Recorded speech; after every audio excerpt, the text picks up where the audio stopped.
Pernah bilang, I am agree? Kelihatannya benar, tapi sebenarnya salah besar. Kenapa bisa salah? Dan kapan kita harus pakai I am? Yuk kita bahas sampai tuntas. Yang benar adalah I agree. Kenapa? Karena agree adalah verb atau kata kerja, bukan adjektif. Jadi, kita tidak bisa pakai am sebelum agree. Penjelasan penting.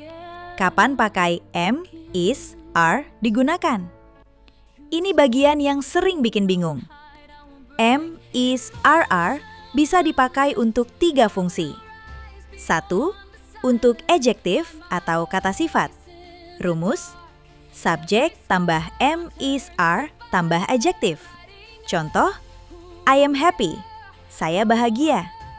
She is tired, dia lelah. Yang kedua, untuk present continuous atau sedang berlangsung.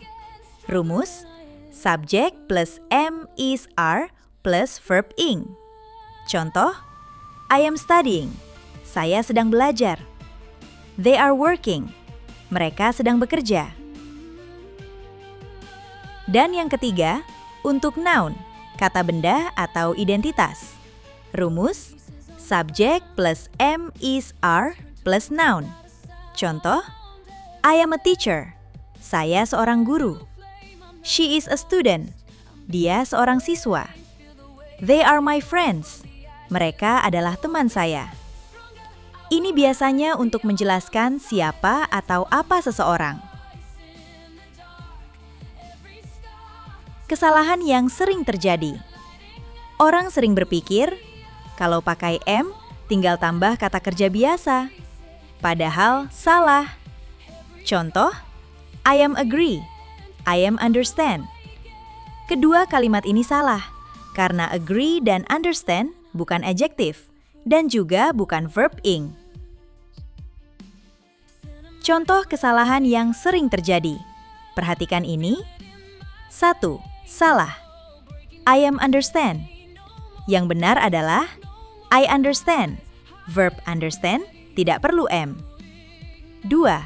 Salah. I am know. Yang benar adalah I know. 3. Salah. I am remember. Yang benar adalah I remember. 4. Salah. I am believe. Yang benar adalah I believe. Kesimpulan. Ingat ini baik-baik. Is, am, are digunakan untuk 1. Am, is, are plus adjektif. 2. Am, is, are plus verb ing or present continuous. Dan 3. Am, is, are plus noun.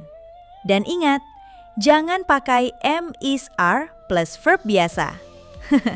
Sekarang kamu sudah tahu. Kalau kamu setuju, tulis di komentar I agree. Dan jangan lupa like, subscribe jika belum, dan share ke teman kamu supaya mereka tidak salah lagi.